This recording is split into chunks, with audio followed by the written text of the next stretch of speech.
Part of our mission as a museum is also doing educational programs for our students, staff, faculty, and the community at large. So one of the things we noticed was we have the second highest veteran population in the state of Florida, but museums weren't addressing that. So Breaking Barriers came out of addressing educational programs in significant critical ways for a veteran population. We did a series of roundtable interviews with veterans of what kind of programming would you like to see. One thing that we noticed, veterans like to communicate and have interaction with veterans. Very important. Second thing was, we'd like to learn tools to integrate back. A lot of people have been deployed multiple times at this time. And the third thing was that we would like a chance to have a voice with the civilian population. So that's how Breaking Barriers was born, really. And it started as a photography program in a studio until COVID, and then things changed.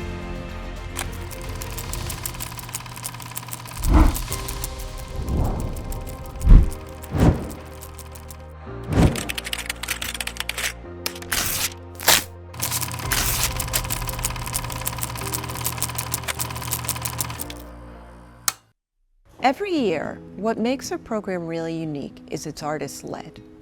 It's based on 4 parts.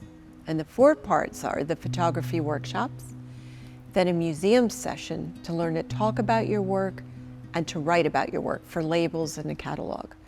The 3rd part, which is the exhibition, and the 4th part is a catalog. So there's a documentation with the work and a narrative written by the participant. There were 22 artists totally who participated in it, and we curate the work from a portfolio that they submit at the end with the artist who led.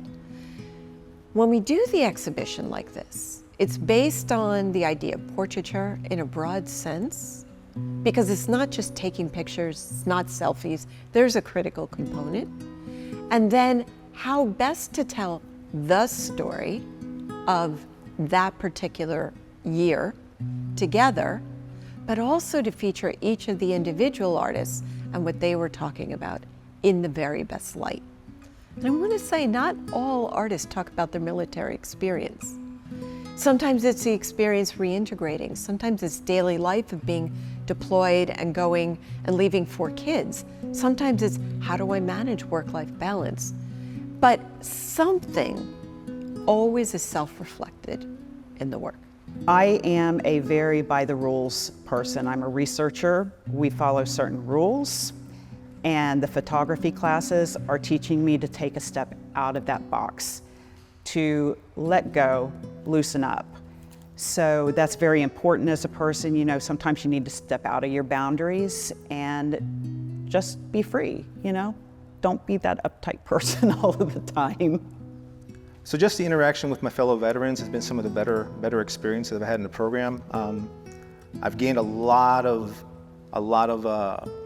inspiration from them.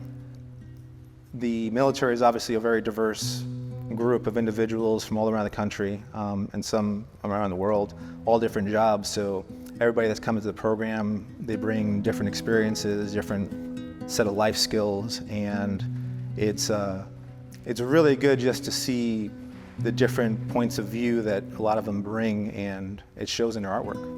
The program allowed me to not only gain confidence, but also it allowed me to see, you know, a different side of me that I didn't know I had. This is my 3rd year in the program, and every single time you just hear different stories and what they're doing and why they're taking those pictures and what does it represent to us, you know. And just the fact that you speak to other members of the military, it's enough, right? We share experiences, we say what we like, we don't like. I think we need a little bit more of those, or maybe continue this one, make it bigger. Cultural centers have a direct conduit to the community in which they serve. Museums have another direct conduit for different and larger community. But they all matter because at the end of the day, when you come together with that kind of community, it gives people time to self-reflect, to think about these ideas, or to think about formal issues, or to reflect in the photographs, like with Alicia's, with her mother, to reflect in that, like, who was I at that time? But sometimes if it stays in the head and you don't make something about it, you can't see it to tangibly have time to reflect on it. And without the funding, you can't have time not to make it. So for the Arts Council, I think they are such a critical component to the vibrant art community here. I mean, it's part of the success of the art landscape in Hillsborough County.